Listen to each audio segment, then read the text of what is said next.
Hello. So in previous videos, we've covered how to schedule a Teams meeting. In this video, I'm going to walk you through some of the functions and features you can use to improve your meetings. So let's get started. Firstly, let's go ahead and pick the channel we want this meeting to be posted in. So this is important if you only want specific people to attend. Otherwise, if you just post it in general, that means anybody can go ahead and join. Alright, once we picked the channel, we're going to go ahead and click Meet up the top here, and that will open up this pop-up screen. So let's go ahead and rename this meeting. And after that, we'll go ahead and decide on some of the settings. So if you click on this toggle here, you can turn your camera on and off. And then over here, we can change our sound inputs and outputs. So this is important if you have headphones or microphones plugged into your computer. We want to be able to decide where the audio is going in and coming out of. Now, this function you probably won't use, but if you do have a conference room set up, for instance, you can click on Room Audio and connect to a speaker so that everybody can hear. All right, so once we're all ready, we're gonna click on Join Now and the meeting will begin. So like we've covered in previous meetings, we can just copy the meeting link and email it out, and then whoever clicks on that link will be able to join the meeting. Or we can add participants here. So all we have to do is type in their name here and click Share Invite.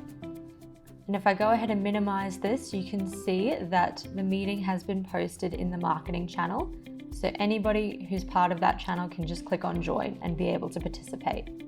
So let's go ahead and look at some of the functions and features you can use throughout the meeting. If you click here, it opens up a chat box that you can use to send messages throughout the meeting. Just keep in mind that whatever you post in there can be seen by everyone who's part of the meeting. So if you click on here to reactions, you'll get these little emojis pop up. Now these are a great way to show that you're following along with what the presenter is saying without having to unmute yourself or interrupt them. For example, if you click on raise hand, then the presenter will know that you need further clarification and can pause so you can unmute and ask a question. All right, so breakout rooms are a great way of doing training or something along those lines.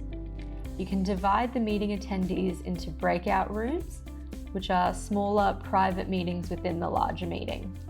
And there's two options. Teams can randomly assign a certain amount of people to each room, or you can manually decide who to put in each room. Now, if you click on more, there are a host of other options you can go through as well, including changing your device settings, entering full screen mode, or if you need to record the meeting, you can do so here. Once again, if at any point you need to turn your camera or microphone on or off, you can just click on these buttons up the top here. Now, the last thing I'm going to show you is how to share things in the meeting. So if we click on that, we can see here that we can enter a presenter mode where we can share our screen. So say you have a PowerPoint presentation you want to show everyone, you can share your screen here and everyone will be able to see it.